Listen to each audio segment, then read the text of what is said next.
ইসরায়েলের রাজপথে উত্তপ্ত জনতার হাক ডাক। হাজার হাজার নাগরিক কেন মুখোমুখি হচ্ছেন তাদের প্রধানমন্ত্রী বেনিয়ামিন নেতানিয়াহুর? গাজায় যুদ্ধবিরতির দাবিতে কি এবার ফুটছে ইসরায়েলের রাজনৈতিক মাটি?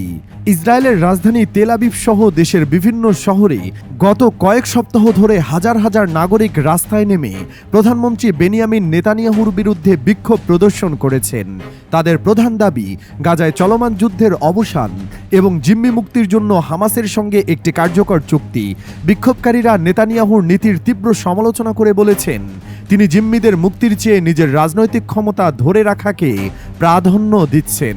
গত শনিবার তেল আবিবের কেন্দ্রীয় সড়কে লাখো মানুষের সমাবেশ ঘটে। বিক্ষোভকারীদের হাতে ছিল প্ল্যাকার্ড, যেখানে লেখা নেতানিয়াহু জিম্মিদের জীবন নিয়ে ছিনিমিনি খেলছেন এবং যুদ্ধবিরতি এখনই চাই। অনেকে প্রধানমন্ত্রীর পদত্যাগও দাবি করেছেন। তাদের অভিযোগ, নেতানিয়াহুর জোট সরকারের কঠোর নীতির কারণে গাজায় শান্তি প্রতিষ্ঠার সম্ভাবনা ক্রমশ ক্ষীণ হচ্ছে। ইসরায়েলের গণমাধ্যম হারেজ জানিয়েছে, বিক্ষোভকারীদের মধ্যে জিম্মিদের পরিবারের সদস্যরাও ছিলেন। একজন জিম্মির ভাই বলেন, নেতানিয়াহু আমার ভাইয়ের জীবনকে তার রাজনৈতিক জোটের বেদিতে উৎসর্গ করেছেন। এই আবেগঘন বক্তব্য জনতার মধ্যে ব্যাপক সমর্থন পেয়েছে। গাজায় হামাসের সঙ্গে ইসরায়েলের চলমান সংঘাতে এখন পর্যন্ত হাজার হাজার মানুষ প্রাণ হারিয়েছেন। বিক্ষোভকারীরা মনে করছেন, নেতানিয়াহুর সরকার যুদ্ধবিরতির পরিবর্তে সামরিক অভিযানের ওপর জোর দিচ্ছে, যা জিম্মিদের জীবনকে আরও ঝুঁকির মুখে ফেলছে। এছাড়া নেতানিয়াহুর বিতর্কিত বিচার বিভাগীয় সংস্কার প্রস্তাবও জনরোষের অন্যতম কারণ। ইসরায়েলের বিরোধী দলগুলো এই বিক্ষোভের প্রতি সমর্থন জানিয়েছে।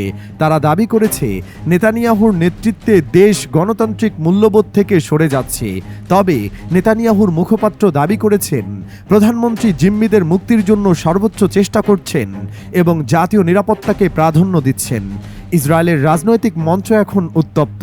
জনতার ক্রোধ আর রাস্তার বিক্ষোভ কি নেতানিয়াহুর সরকারের ভিত নাড়িয়ে দেবে, নাকি এই সংকটে তিনি নিজের অবস্থান ধরে রাখতে পারবেন?